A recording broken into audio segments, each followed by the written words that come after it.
Millions of dollars that could be helping keep you safe is owed to the Toledo Municipal Court. WTOL's Jenna Lee uncovered the total amount of money in unpaid criminal and traffic fines. And that number is shocking for multiple reasons. One reason, the court itself. Here's an investigation you'll only see on WTOL. Criminal acts and traffic violations carry a steep cost. Simple assault, petty theft, indecent exposure. They get a notice as soon as their case is over on when their amount is due. Speeding, driving drunk, driving without a license. And if they don't pay it within the 30 days, all examples of cases the Toledo Municipal Court handles every day. Then they get notice from the collection agency. Capital Recovery Services, the court-hired collection agency, is trying to get a lot of money from a lot of people in Toledo. There are 3,006 active criminal and traffic cases with unpaid fees exceeding $23 million. It's a lot of money. That's a lot, yes, it is. Quite shocking. It's sad. I think it's really sad that people use the services of the court and then they don't pay up.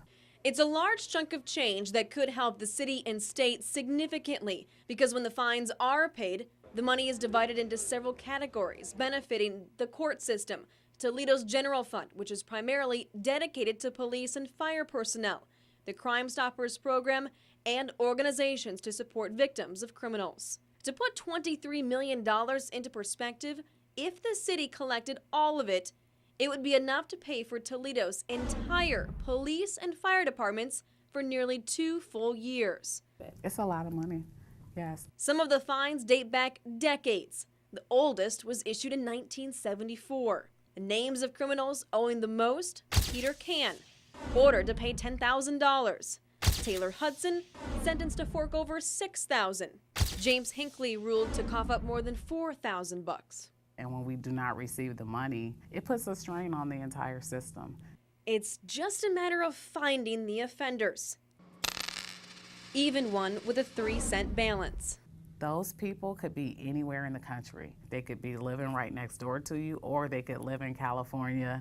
To help recover the funds, a statewide warrant block system was implemented in 2003.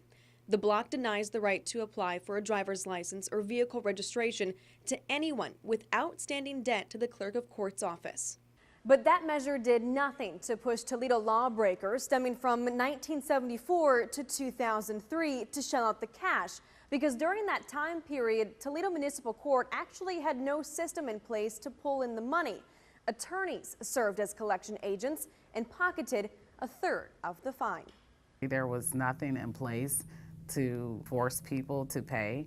So for cases that are prior to 2003, we can't put a warrant block on those cases. They are living in our jurisdiction, or if they're living somewhere else, they're still registering their vehicle, they're still getting a driver's license.